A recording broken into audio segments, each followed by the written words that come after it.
আসসালামু আলাইকুম, জামিল কুকিং স্টুডিওতে স্বাগতম আপনাদেরকে। আমার চ্যানেলের পক্ষ থেকে সবাইকে নতুন বছরের শুভেচ্ছা। আজকে চকলেট কেক তৈরি করে দেখাবো, আশা রাখছি ভালো লাগবে। আর ভালো লাগলে কিংবা আপনাদের পছন্দের আরও রেসিপি পেতে আমার চ্যানেলটিকে সাবস্ক্রাইব করতে ভুলবেন না। পাশে থাকা বেল আইকনটিকে ক্লিক করে নেবেন যাতে পরবর্তী ভিডিও মিস না করেন। চকলেট কেক তৈরি করার জন্য আমাদের কী কী লাগবে তা দেখিয়ে দিচ্ছি। হাফ কাপ নিয়েছি এখানে ময়দা, চিনি নিয়েছি হাফ কাপ,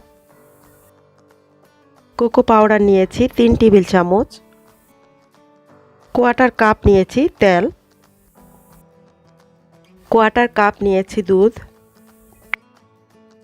ডিম নিয়েছি 3টি রুম টেম্পারেচারে, ফ্রিজে থাকলে আগের থেকে বের করে নেবেন।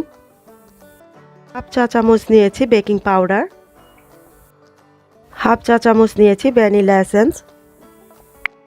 এখন আমি ময়দার সাথে দিয়ে দিচ্ছি বেকিং পাউডার, কোকো পাউডার দিয়ে দিচ্ছি সামান্য পরিমাণ লবণ। এই সব কিছুকে দিয়ে এখন চেলে নিব।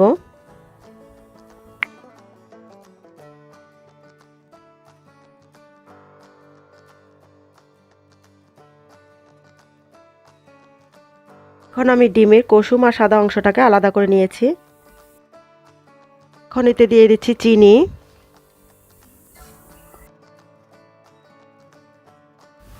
আর দিয়ে দিচ্ছি তেল, দিয়ে দিচ্ছি দুধ।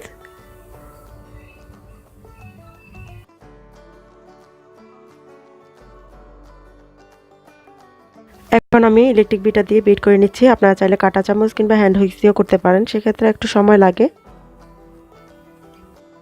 এখন আমি দিয়ে দিচ্ছি ভ্যানিলা এসেন্স হাফ চা চামচ, আর ভ্যানিলা এসেন্স দিয়ে এখন আমি চেলে নেওয়া ময়দাগুলোকে দিয়ে একটু একটু করে মিশিয়ে নেব। এখানে আমি আর ইলেকট্রিক বিটারটা ইউজ করব না। ময়দাতে যেহেতু বেকিং পাউডার আছে, বেকিং পাউডারটা দেওয়ার সময় যদি বিট বেশি করা হয় তাহলে কিন্তু বাবলের সৃষ্টি হয় ভিতরে, সেজন্য আমি এখন চামচ দিয়ে মিশিয়ে দিব আলতোভাবে।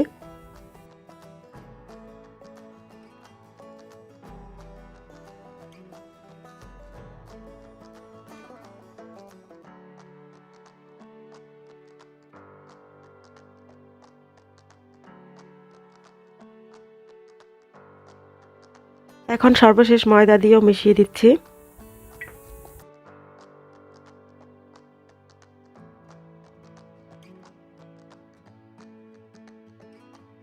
এখন আমি ডিমের সাদা অংশটাকে বিট করে নিচ্ছি।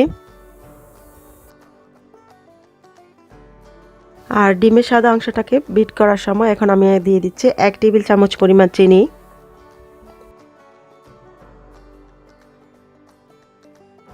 এখন ডিমের সাদা অংশটাকে বিট করে নেওয়া হয়ে গেলে, ফোমের মতন হয়ে গেলে, এখন আমি চকলেটের যে ব্যাটারটা তৈরি করেছি সেটার সাথে মিক্স করে দিচ্ছি।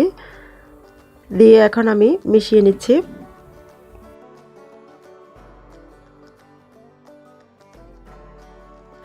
ভালো করে মিশানো হয়ে গেলে এখন আমি বেকিং মোল্ডে নিয়ে নেব। তো আমি আজকে চুলায় ওভেন দুটোতেই তৈরি করে দেখাবো। তো আমি একটা মোল্ড নিয়ে নিয়েছি এখানে। এখন বাটার স্প্রে করে দিচ্ছি। তো আপনারা চাইলে তেলও ব্রাশ করে দিতে পারেন।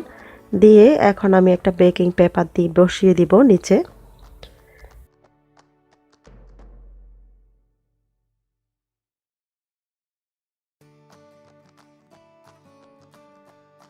এখন ব্যাটারটাকে নিয়ে নিচ্ছি মোল্ডে।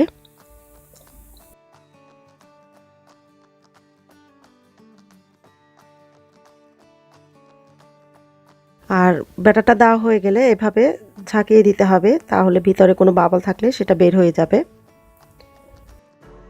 আর এটাকে আমি এখন দিয়ে দিচ্ছি ওভেনে 350 ডিগ্রিতে 40 মিনিটের জন্য। এখন আমি চুলায় তৈরি করার জন্য এই মোল্ডটাকে নিয়েছি। প্রথমে আমি মোল্ডে তেল ব্রাশ করে দিয়ে উপরে বেকিং পেপার দিয়ে দিচ্ছি। তেল ব্রাশ করে উপরে বেকিং পেপার না দিলেও চলবে, শুধুমাত্র তেল ব্রাশ করে দিয়ে উপরে ময়দা ছিটিয়ে দিলেও হবে, কিংবা বেকিং পেপার দিতে হবে এমন কোনো কথা নেই। বেকিং পেপার ছাড়াও যে কোনো পেপার দেওয়া যাবে উপরে।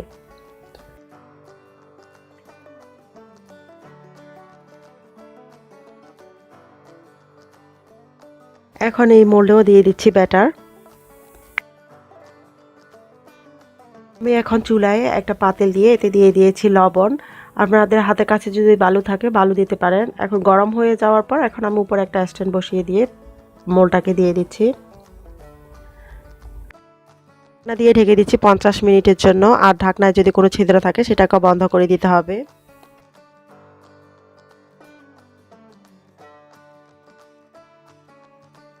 এখন 50 মিনিট পর ঢাকনা খুলে টুথপিক দিয়ে চেক করে নিচ্ছি হয়েছে কিনা। টুথপিকটা যদি ঢুকে বের করে লেগে থাকে তাহলে আরও কিছুক্ষণ রাখতে হবে। আর এটা ক্লিন এসেছে, তো এটা হয়ে গেছে। নামিয়ে নিচ্ছি এখন চুলা থেকে। এখন একইভাবে চেক করে ওভেন থেকেও বের করে নিয়েছি। এখন আমি মোল্ড থেকে নিয়ে নিচ্ছি আর বেকিং পেপারগুলোকে ছাড়িয়ে নিব।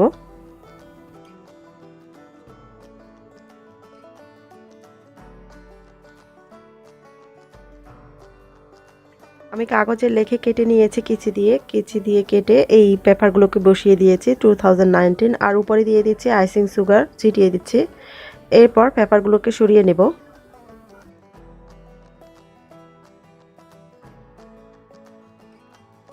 তৈরি করে নিলাম চকলেট কেক। আপনারা এভাবে ট্রাই করেন, অবশ্যই ভালো লাগবে। আবারও আপনাদের পছন্দের কোনো রেসিপি নিয়ে হাজির হয়ে যাব। সে পর্যন্ত সবাই ভালো থাকবেন, সুস্থ থাকবেন। আল্লাহ হাফেজ।